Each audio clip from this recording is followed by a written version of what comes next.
Now, I want to talk to those of you who are woke and who are open to rational argument. A small minority, I accept. Because one of the tenets of wokeness is, of course, that your feelings matter more than the truth. But I believe in you. I believe there are those of you here who are woke, who are open to rational argument, so let me make one. We are told that your generation cares more than any other about one issue in particular, and that issue is climate change. We're told that many of you suffer from climate anxiety. You wish to save the planet. And for tonight, and tonight only, I will join you. I will join you in worshipping at the feet of Saint Greta of climate change.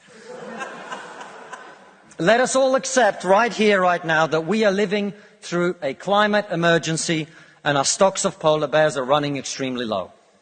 I join you in this view. I truly do. Now, what are we to do about this huge problem facing humanity? What can we in Britain do? We can only do one thing. You know why? This country is responsible for 2% of global carbon emissions, which means that if Britain was to sink into the sea right now, it would make absolutely no difference to the issue of climate change. You know why? Because the future of the climate is going to be decided in Asia and in Latin America by poor people who couldn't give a shit about saving the planet. No, thank you. No, thank you. It's going to be decided by poor people in Asia and Latin America who don't care about saving the planet. You know why? Because they're poor. Because they're poor. I come from Russia, which is not a poor country, it's a middle-income country. 20% of households in Russia do not have an indoor toilet. What they have is an outdoor toilet.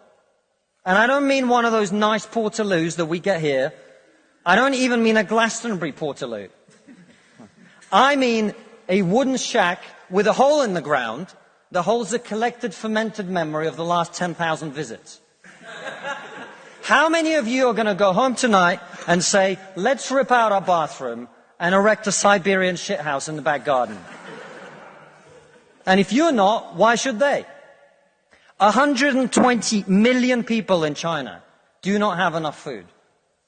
I don't mean that they don't get dessert. I mean they suffer from malnutrition.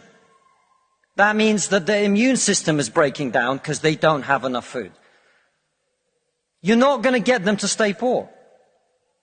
Imagine you're Xi Jinping, the leader of China. When you were 10 years old, there was a revolution, a cultural revolution in your country. And people came and they put your father in prison. Your mother had to denounce him. Your sister killed herself. And you, no longer enjoying the protection of your formerly powerful father, were sent to a village where you lived in a cave house. And here you are, decades later.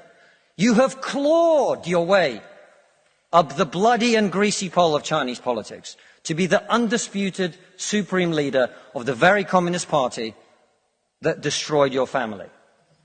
And you know that the main thing you have to do to survive and to stay in power is to deliver the one thing that the people of China want: prosperity, economic growth. Where do you think climate change ranks on Xi Jinping's list of priorities? A third of all children who live in extreme poverty in the world live in India.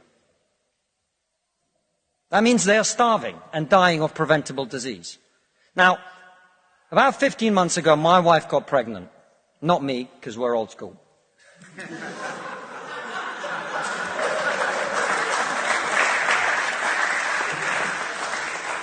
And for 9 months, we talked about what our boy would look like, what he might do when he grows up. We looked at baby scans and videos on YouTube about what the fetus looks like at 9 months and 12 months and 20 months. And eventually he was born. And he is this cute little bundle of joy. He's cuter than about 80% of puppies. Right. Now, if you said to me that I had a choice, either my son had a serious risk of starving or dying from a preventable disease in the next year, or I could press a button and he would live. He would go to school. He would bring his first girlfriend home. He'd go to university and graduate and become a woke idiot.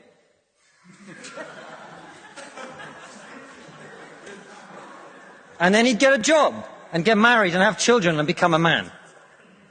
But all I have to do is press this button. And for every day of my son's life, a giant plume of CO2 is going to get released into the atmosphere. Now, you're all very young, and most of you are not parents. Let me tell you something. There is not a parent in the world who would not smash that button so hard their hand bled.